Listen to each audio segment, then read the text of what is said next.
ने सवाल किया है कि कुरान में कोई आयत है जिसमें लिखा है कि म्यूजिक हराम है। कुरान में लिखा है अतिउल्लाह अतिउर रसूल, ओबे अल्लाह ओबे द मैसेज, अल्लाह की बात मानो, अल्लाह के रसूल की बात मानो।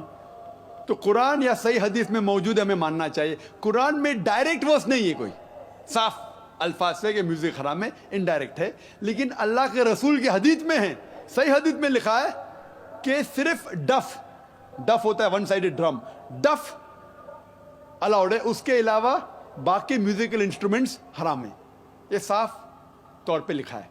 अभी आपका आर्ग्यूमेंट है कि बिस्मिल्लाह खान साहब कहते हैं कि music is soothing for the soul. मेरा दोस्त कहता है शराब भी सूदिंग फॉर द सोल है, शराब से मुझे सुकून मिलता है। ठीक है भाई, आपको सुकून मिलता है, लेकिन उससे नुकसान ज्यादा है। तो म्यूजिक क्यों हराम करार किया है?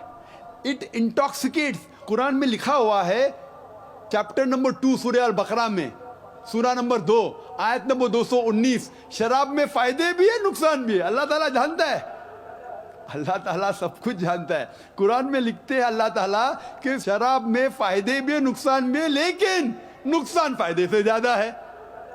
तो मैं मानता हूं हो सकता है कि कुछ लोगों को फायदा हो म्यूजिक से। There is music therapy also.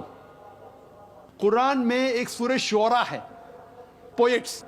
Quran शरीफ शायरी और गाने के खिलाफ है, हराम नहीं कहता है, लेकिन अक्सर खिलाफ है। क्यों? जब हम शेर शायरी करते हैं, अक्सर इतनी शेर शायरी करते हैं कि शिर्क की तरफ जाते हैं। मैं अगर राजा की तारीफ कर रहा हूं, इतनी तारीफ करता हूं कि उसको खुदा से मिला लेता हूं। कुछ लोग नात पढ़ते मोहम्मद सल्लल्लाहु अलैहि वसल्लम के बारे में, नात पढ़ना अच्छी बात है, बहक जाते उसको अल्लाह से मिला देते हैं, वो भी हराम है। कहते मैंने एक अरब देखा बिना ऐन का। अरब देखा बिना ऐन का मतलब रब को देखा। मोहम्मद सल्लल्लाहु अलैहि वसल्लम को अल्लाह से मिलाना भी हराम है। ईसा अलैहि सलाम को तो मिलाए भी हराम है, मोहम्मद सल्लल्लाहु अलैहि वसल्लम को भी। हम उनसे प्यार करते हैं, मोहब्बत करते हैं, लेकिन अल्लाह से नहीं मिला सकते।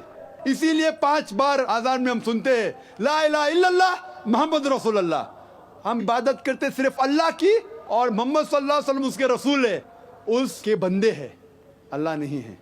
तो बिस्मिल्लाह खान जो कहते हैं, हो सकता है कि किसको सुकून पहुंचता होगा, लेकिन जब हम म्यूजिक लेते हैं, अक्सर क्या होता है म्यूजिक के अंदर एक इंसान बहक जाता है। हम गाने सुनते ना, वो हीरो हीरोइन से कहता है कि मैं तुम्हारे लिए चांद तोड़ के लेके आऊंगा, सितारे तोड़ के लेके आऊंगा।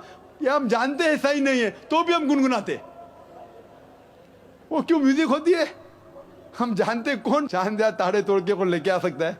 हम जानते कितने अल्फाज हम जब सुनते ये गाने के बकवास है, लेकिन फिर भी गुनगुनाते।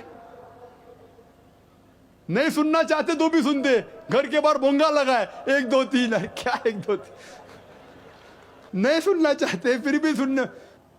तो म्यूजिक में क्या होता है कि म्यूजिक कभी कभी मन को बहा लेता है। सही कह रहे बिस्मिल्लाह साहब, इतना बहा ले जाता है कि शिर्क भी करते तो हम कहते सही है। हम इस्लाम से दूर जाते फिर भी उसे गुनगुनाते। इसीलिए इस्लाम में म्यूजिक जो आपको गलत जगह पे लेके जाता है, डफ के अलावा बाकी सब इंस्ट्रूमेंट्स इस्लाम में हराम है।